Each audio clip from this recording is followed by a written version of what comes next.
So, putting this 6 liter Power Stroke together here, and just figured, oh, well, maybe not that.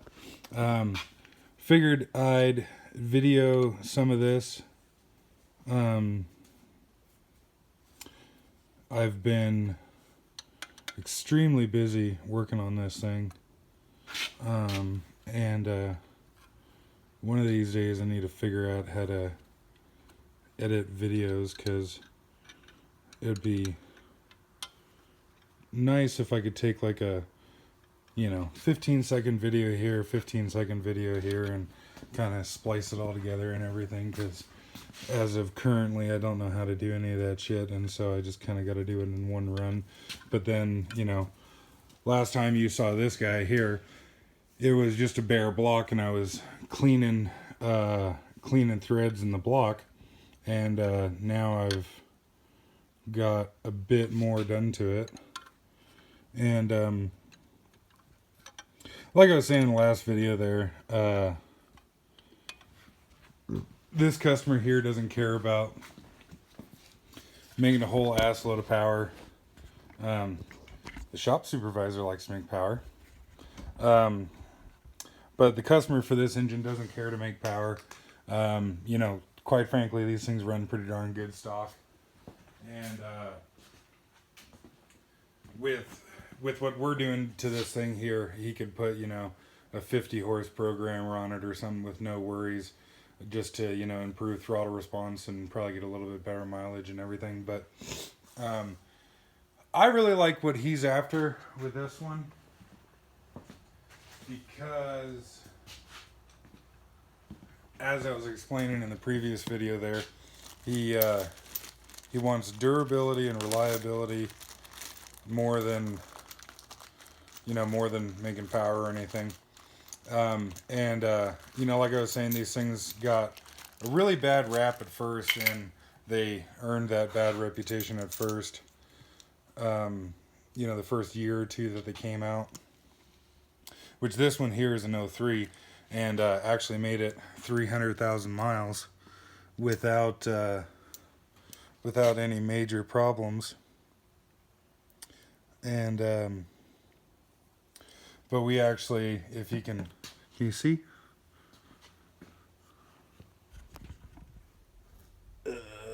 Now you can see. We converted it to a 2005 to 7 high pressure oil system, which that involves the high pressure oil pump and the branch tubes and the rocker boxes. I call them rocker boxes anyways. These aluminum pieces right here, because they have mounting holes on them for the oil rails. Oil rails change, and the right side valve cover changes and all that kind of stuff. But anyways, I don't know. I just figured I'd take a video of me rambling while I'm putting this guy together here.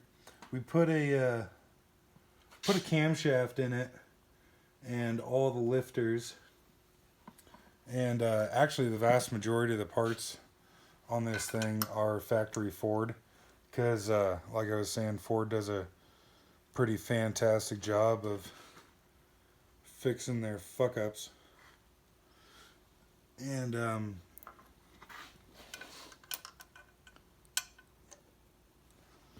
we of course got the ARP head studs, because those are really fun and sweet and good quality, and they can be reused unlike the original head bolts.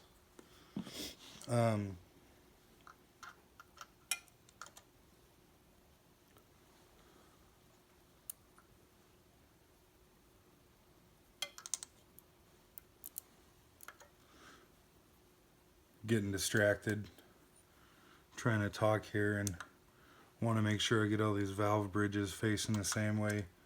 Not that it's like a make or break if you don't, but I just like doing that kind of stuff. But yeah, these things got a really bad rap at first, and they deserved it at first. But Ford does a fantastic job of fixing their problems. And, you know, for the most part, anything new is going to have issues for the first, year or two, and even longer than that. Um, this engine here was the first diesel in the Ford pickups to have an EGR cooler. And, just stricter emissions regulations. And I have like no documented evidence of it, but I would bet you anything that Mercedes was involved with the 6 liter here.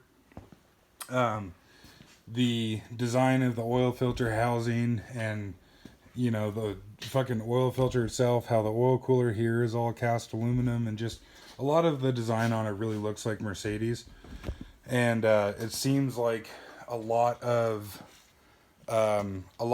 American engine manufacturers got help from Europe from European manufacturers to meet emission standards, to meet changing emission standards, because they've had to deal with all this. Like, basically, they're, one step ahead of us as far as emissions go. Like, even Cummins and whatnot, on the bigger Cummins, like the ISX and the trucks and everything, I've actually seen them where they, like, literally have a Mercedes logo on the oil fill cap.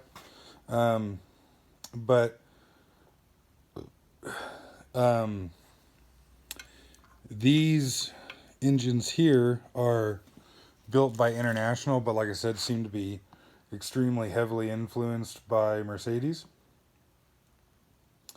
And, being that it was such a radical change from the 7.3, it kind of took them a while to figure out what worked and what didn't work. But nowadays, I would bet you that a properly rebuilt 6-liter, like this one here, I would wager to say would darn near rival the reliability of a 12-valve Cummins.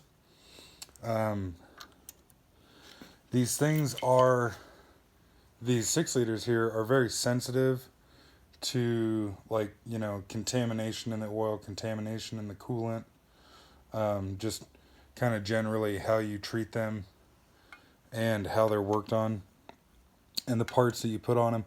But that being said, if you do all the right things to them and everything and give them the best shot at life that you can, I really seriously would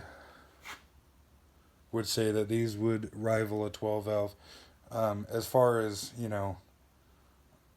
reliability and how long they'll go. That being said, when something does go wrong with these things, it usually goes wrong in a pretty big way. And nothing on these things is all that easy to work on in comparison to some of the other engines out there. And,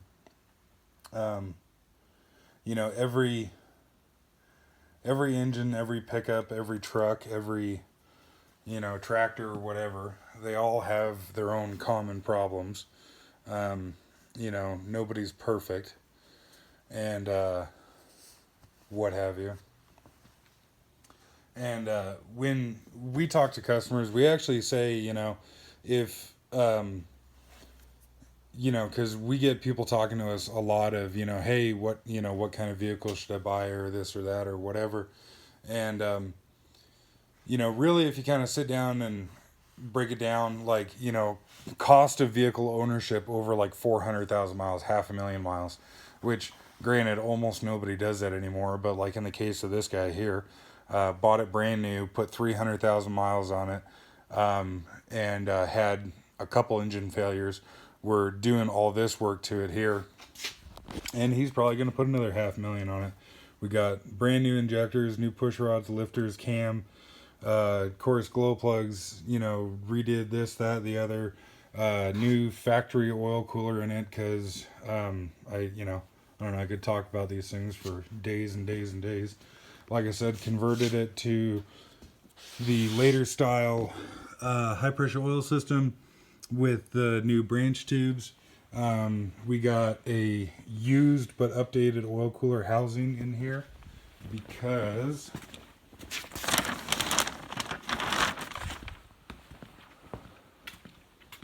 the earlier oil cooler housings were known for breaking off this little bit of cast aluminum right here. And so hopefully you can see it here, you know, same part, same part. But they were known for busting that off right there. So they actually went to a steel insert on these ones here. And yeah. Yeah, within reason, we're, you know, doing everything within our power to, you know, make sure this thing has a long, happy life in front of it. But yeah, anyways, like I was saying,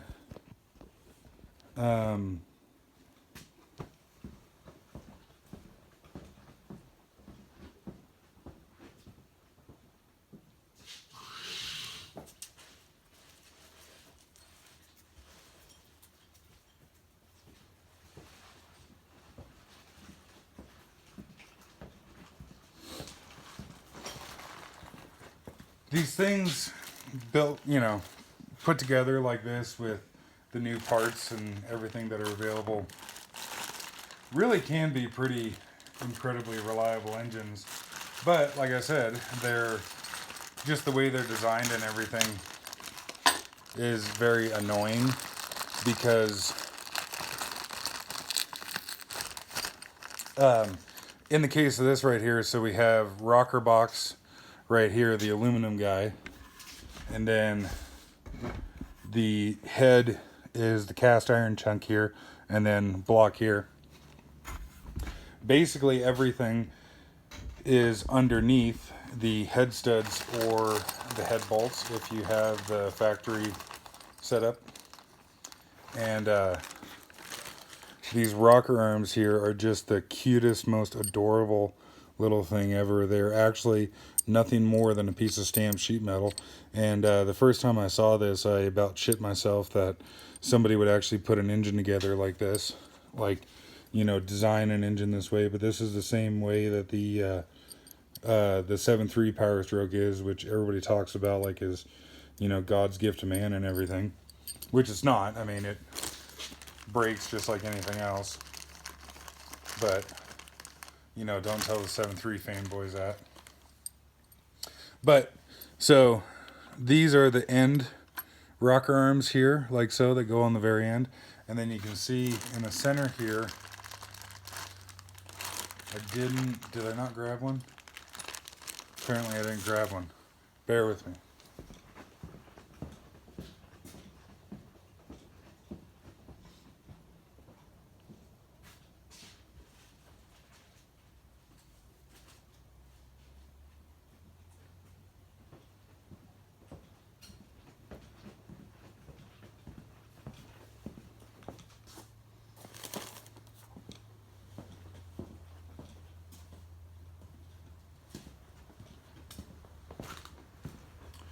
But, so, yeah, the outer rocker arms, like so, and just make sure I have the alignment down in there. Yes, I do.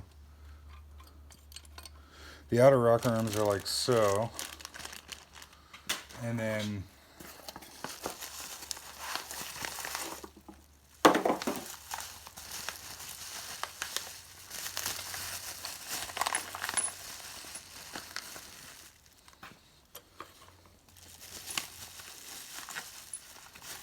the center rocker arms.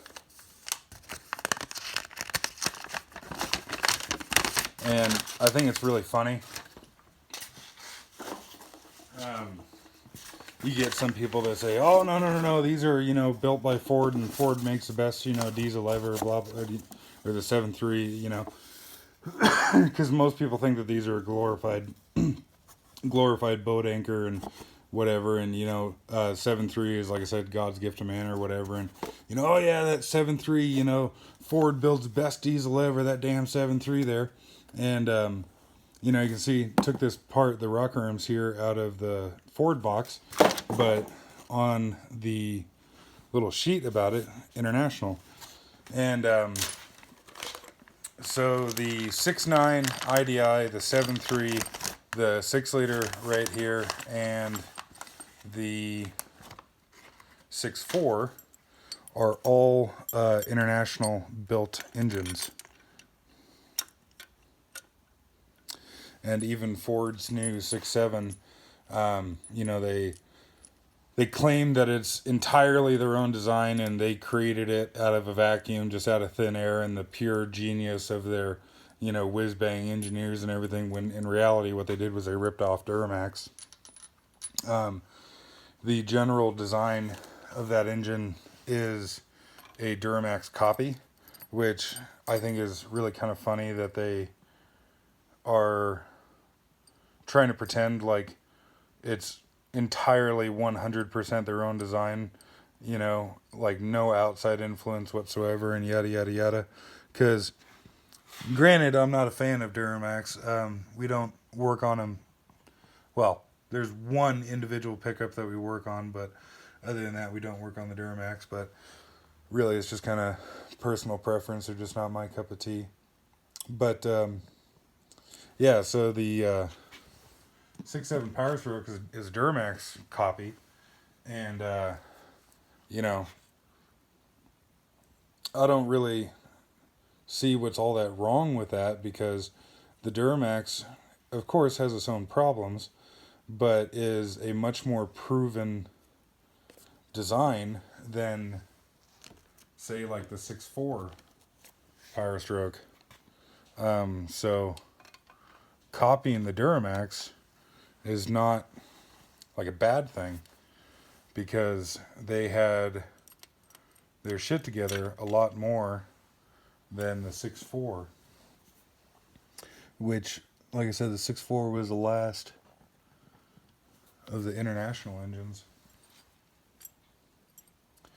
But yeah, like I said, I'm just kind of rambling on while I'm working here, and I'm sure that the majority of people are not going to care to watch this, but that's okay. I just figured somebody was doing one of these engines or something, that maybe they could gain something from this. Which, I guess, speaking of that, so the copper coating on the push rods faces up.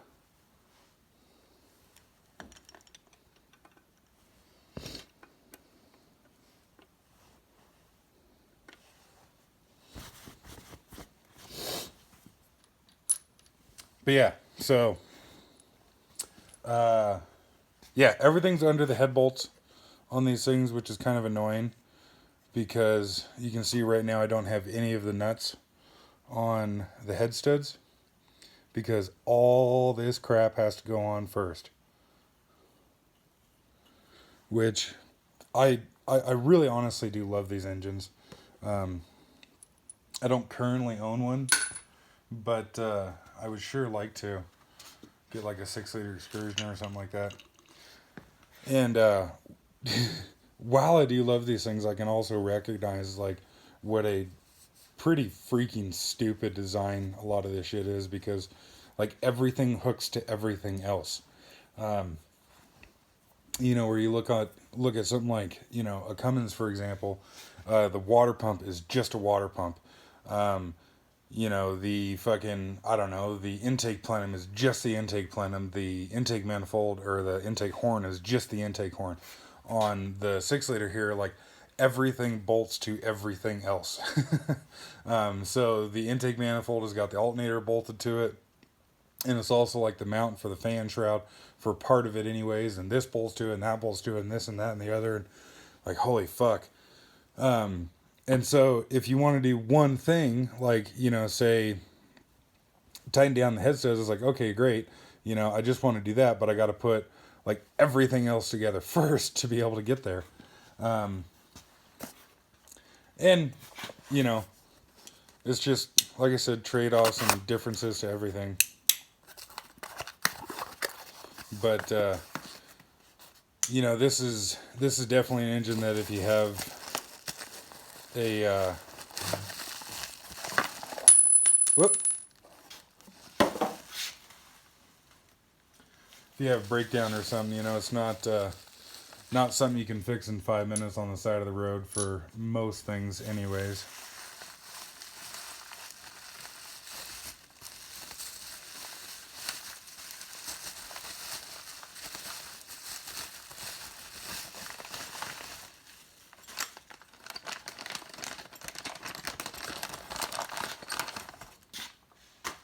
But when they're happy and healthy, they sure do frickin' run.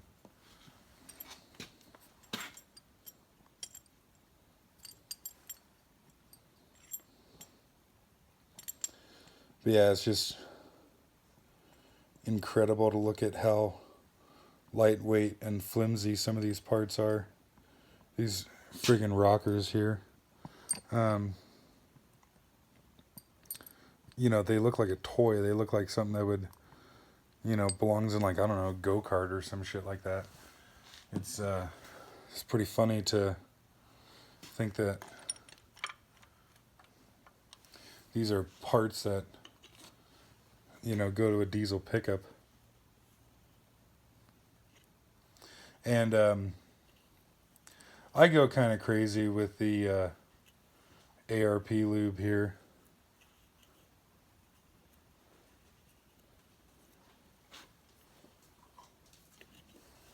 It's maybe not necessary to do as much as I do, but